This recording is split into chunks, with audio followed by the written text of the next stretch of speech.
So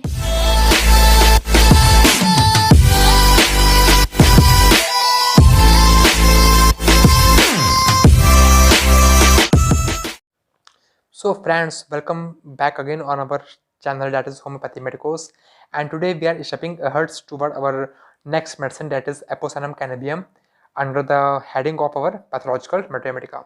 Okay, so Apocynum cannabium is one of the trios among the trios of the Dropsy, and the other being are like Apis mellifica and acetic acid. So the major thing through which you can able to distinguish which medicine is to be prescribed for the patient when he or she or the patient is presented to your OPD. Now, let us consider uh, patient three. Three patients are presented in your OPD having the common ailment, that is dropsy, है ना, edema. So among one patient, after observing that is there's a dropsy condition, okay, and subjective symptoms are like great oversensitivity or skin or hotness, okay, या फिर complete absence of thirstlessness, okay, dropsy presented with thirstlessness, then the case will be of Apis mellifica.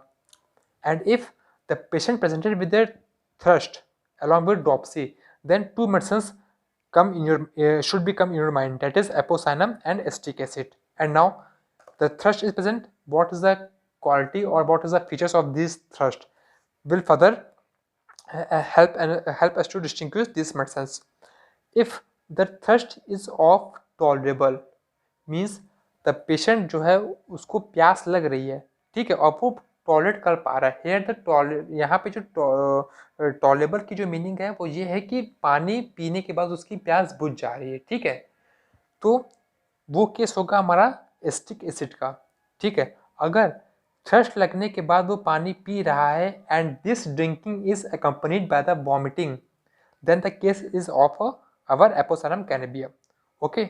सो दो features, एक तो हमारा थर्स्टलेसनेस और दूसरा thirsty. थर्स्टलेसनेस में हमारा simply Apis mellifica and thirsty में दो फर्दर कंडीशन। वो थर्स्ट जो है वो वॉमिटिंग के साथ प्रोसीड नहीं हो रही है तो हमारा एसिटिक एसिड, और अगर पानी पीने के बाद जो है वॉमिट हो जा रहा है तो वो उसे एपोसाइनम कैनेबियम का केस होगा, ओके। सो नाउ एपोसाइनम कैनेबियम की जो ड्रॉप्सी होती है वो किन किन रीजन की वजह से हो सकती है, लेट अस डिस्कस दैट। सबसे पहले तो हमारा inflammation induce swelling and secretion of serous और म्यूकस ग्लैंड। तो जो हमारा सीरस और म्यूकस ग्लैंड जो होते हैं उनमें इन्फ्लेमेशन की चलती है उनके सिक्रेशन का बढ़ जाना, ठीक है। तो उनकी जब सिक्रेशन बढ़ेंगे तो हमारे बॉडी में फ्लूइड का एक्युमुलेशन होगा और जिसके चलते या बॉडी में या फिर किसी लोकलाइज्ड कैविटी में, है ना, वहाँ पे जनरलाइज्ड एडेमा हो सकता है या फिर लोकलाइज्ड एडेमा हो सकता है, ठीक है। दूसरा चीज़ हमारा ये हो सकता है कि देखिए ब्लड जो है, ब्लड का एक कांस्टेंट मूव करना बहुत इंपॉर्टेंट है बॉडी में। अगर वो बॉडी हमारा बॉडी में ब्लड एकदम स्टैग्नेंट हो गया, ब्लड वेसल्स में पंपिंग एक्टिविटी खत्म हो गई तो ब्लड जो है वो कलट रहेगा ब्लड वेसल्स में, जिसके चलते प्रेशर रेज होता रहेगा और प्रेशर रेज होने के चलते जो ब्लड है वो हमारा ब्लड वेसल से फिल्टर आउट होकर हमारा एक्स्ट्रा वास्कुलर कंपार्टमेंट में डिपॉजिशन होकर एडिमा कॉज करेगा, ठीक है। And this can be due to the element of mitral या फिर ट्राइकस्पिड वॉल्व का रीगेजिटेशन, अभी मैं आपको एक्सप्लेन करूंगा। और तीसरा जो हमारा ऑर्गन है जो कि रेनल या फिर किडनी जो है, जो कि हमारे फ्लूइड के अमाउंट को कंट्रोल करता है बॉडी में, वो हमारा किडनी है। तो किडनी में अगर हमें ब्राइट डिसीज या फिर ग्लोमेरुलोनेफ्राइटिस में अगर इन्फ्लेमेशन हो जा रहा है, ठीक है, यानी कि ग्लोमेरुलोनेफ्राइटिस, तो वो केस जो है हमारा फर्दर ड्रॉप्सी ऑफ एपोसाइनम कैनेबियम की तरफ वो हमारे दिखेगा, ठीक है। या फिर हमारा post effect of typhus, typhoid या स्कार्लेट या फिर सिरोसिस, इन 4 कंडीशन की वजह से जो है अगर हमारे ड्रॉप्सी हो रही है, ठीक है, तो हम एपोसाइनम कैनेबियम के बारे में सोच सकते हैं, ठीक है। तो इंपॉर्टेंट गाइडिंग सिम्टम जो है हमारा एपोसाइनम कैनेबियम का क्या है, क्योंकि हमारा हार्ट इन्वॉल्व है तो that's why the pulse rate is decrease pulse rate हमें महसूस होगी, जो हम पल्स लेंगे वो हमें कम होगी।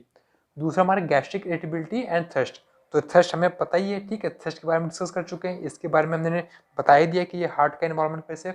और तीसरा जो हमें याद रखना है वो गैस्ट्रिक इरिटेबिलिटी, मतलब गैस्ट्रिक एलिमेंट जो है सम फॉर्म में भी उसको होगा, जैसे वॉमिटिंग या डायरिया कुछ भी, ठीक है।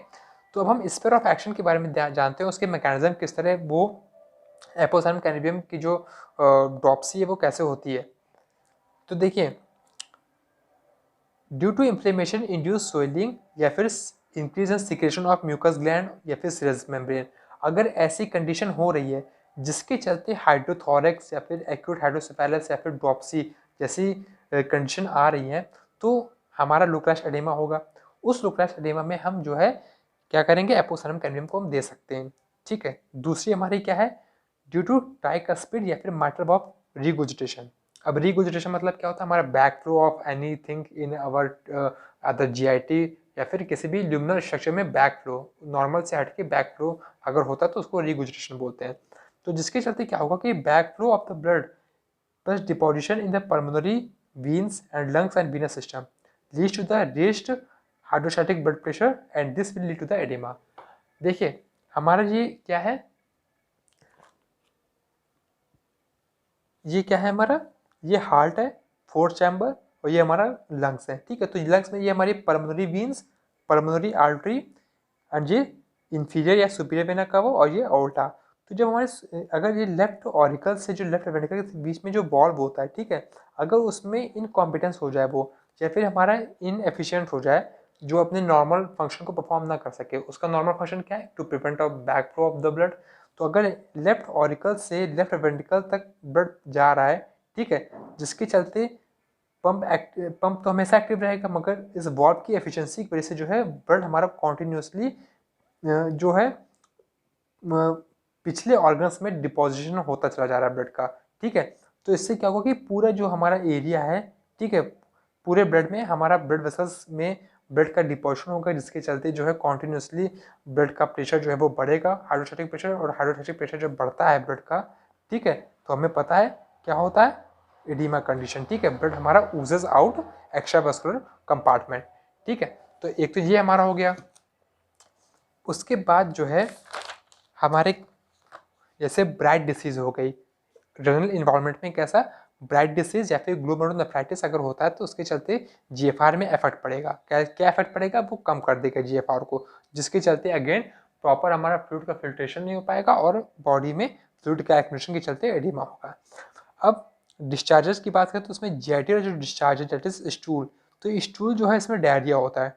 एपोसाइनम कैनाबियम के पेशेंट में डायरिया होगा, sphincter open feeling so that stool passes out and this is aggravated by the eating, मतलब कि डायरिया होगा। ठीक है, और जिस तरह एपिस मेलिफिका में हमें लगता है कि जो फ्लैटस के साथ ही जो है हमारा स्टूल पास हो जाता है, क्योंकि हमारा जो एनाल स्पिस्टर होता है, वॉलंटरी स्पिस्टर, वो उसकी पावर कम हो जाती है, टोनिसिटी जो उसकी कम हो जाती है, पेशेंट को लगता है कि स्पिस्टर हमारा ओपन है, जिसके चलते with each flats along with flats the stool also get passes out. और तीसरा जो है हमारा यूरिनरी की अगर हम बात करें तो इसमें फ्लूइड का कंजर्वेशन होना है। ठीक है, तो इसमें क्या होगा कि bladder get distended, urine is hot turbid and mucoid type if occur, अगर यूरिन अगर हो भी रही है तो उसमें क्या है, हमारी हॉट है, टर्बिड है, म्यूकॉइड टाइप है। ठीक है, तो ये तो हमारा डिस्चार्जेस की बात हो गई। दूसरा हमारा जो डिस्चार्ज में क्या है, फीमेल सिम्टम्स, फीमेल सिम्टम्स में क्या है, मेंसेस। अगर एमिनोरिया है, ठीक है, एमिनोरिया देखने को मिलेगा और मेट्रोजिया या फिर मेनोरिया। अगर एमिनोरिया का केस है तो उसमें कैसे वो प्रेजेंट करेगा अपने आप को, ब्लोटिंग एब्डोमेन के साथ, और अगर वो मेट्रोजिया या मेनोरिया है तो कैसे अपने आप को प्रेजेंट करेगा, नोजियाटिक फीलिंग और या फिर कोगुलेटेड ब्लड के साथ। ठीक है, तो ये हमारे फीमेल कैरेक्टरिस्टिक हो गए। दूसरा जो हमारा स्टमक की बात करें, क्योंकि स्टमक में हमारा चाहे वो फूड हो, चाहे वो हमारा लिक्विड हो या फिर सॉलिड हो, अगर वो खाएगा तो उसको अल्टीमेटली वो इजेक्ट करेगा। That's why the drink apocynum cannabinum thrust is accompanied by the vomiting. Okay, now stomach और रेस्पिरेटरी में अगर हम एक बात करें तो इसमें एक कॉमन सिम्टम हमें देखने को मिलता है, ऑपरेशन ऑफ चेस्ट एंड एपिगैस्ट्रम, मतलब जो चेस्ट या एपिगैस्ट्रम है उसमें उसे कॉम्प्रेशन की फीलिंग महसूस हो गई। ठीक है, जिसके चलते जो है वो रेस्पिरेटरी की बात करें तो उसमें शॉर्टनेस ऑफ ब्रेथ महसूस होगी, पेशेंट जो है उसको डिफिकल्टी इन ब्रीदिंग। और स्टमक की बात करें तो उसमें जीआईटी में एक हो तो वाटरी डायरिया और दूसरा हमारा वॉमिटिंग होगी। ठीक है, sorry, watery diarrhoea, watery diarrhea and stomach and sorry उसको क्या होगा, वॉमिटिंग। ठीक है, तो हमने देखा एपोसाइनम कैनबियम की जो ड्रॉप्सी है वो कैसे कैसे होती है। और एक बात और that I want to tell you that apocynum cannabinum is basically a therapeutic medicine, there is no role of mental और physical generals, okay, it is basically a therapeutic medicine and therapeutics of dropsy.